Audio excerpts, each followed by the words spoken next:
What's going on, guys? Welcome back to another video. Today I want to talk about why I chose to go with this wheel and tire setup for the Crosstrek.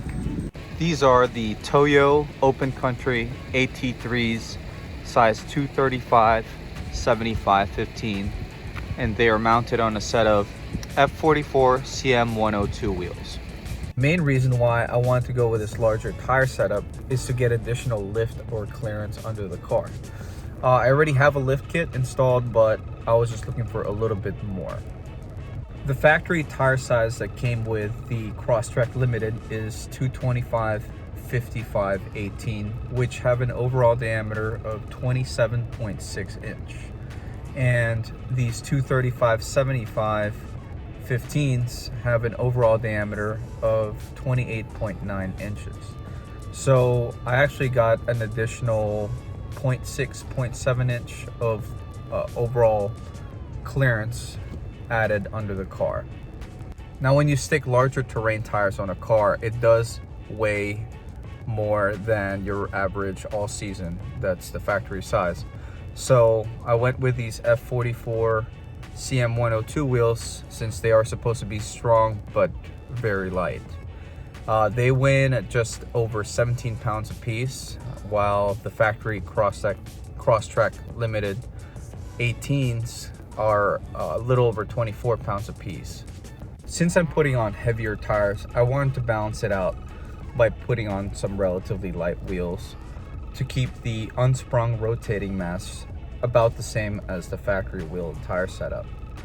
The reason why you don't want to stick really heavy wheels and tires on this car is it does make the Crosstrek feel more sluggish and less fuel efficient.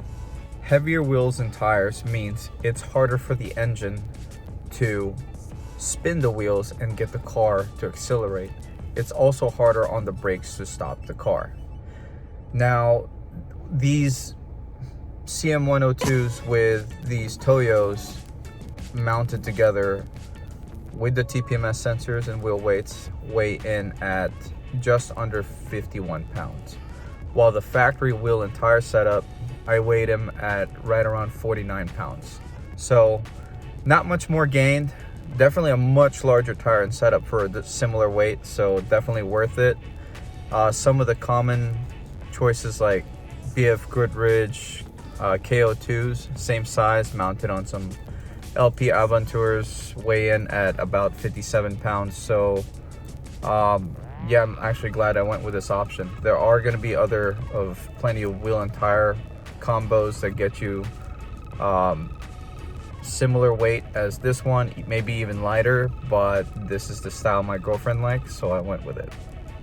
Another reason why I went with this tire size is to have more options for terrain tires. Since we do use this car to go camping and go on a lot of trips, occasionally do some off-roading, driving on trails, I wanted to make sure we have additional off-road traction. With the limited model coming with 18-inch wheels, I had very limited options for terrain tires. I think there was only like 3 or 4 of them. As soon as I stepped it down to the 15 by 7-inch wheel size, I had almost 20 options, at least when you go on Tire Rack, for terrain tires. And not to mention, it's a much more common off-road tire size, so there's plenty of affordable options. Like these Toyo AT3s were like $500 for the full set. There's a set of Grabber ATXs for a little more, but yeah, plenty of options. One problem with going with a tire size this big though is fender well clearance. Even though I already have a lift on this car, it's like 2-inch front, 1.5 inches in the back, I still had to trim a little bit of the inner edges of the front fender wells. Occasionally, I actually hear a little bit of light scrubbing under full lock turns. So when you're making U-turns, just very, very light scrubbing, so it doesn't really bother me, but I'm probably gonna take a heat gun to the inner fender liners just to make more clearance. I'm gonna push them back to keep them away from the tires. So if you don't want to run into any sort of scrubbing or rubbing issues with larger tires, I recommend you stick with a 225/75/15 or even a 215/75 if you don't have a lift. So absolutely no rubbing in the back, no modifications had to be done. Though I did take this little mud flap or mud guard off from that portion of it, and on the front wheels I did take the front guard off as well, but I had to trim it here and here to make clearance under full lock.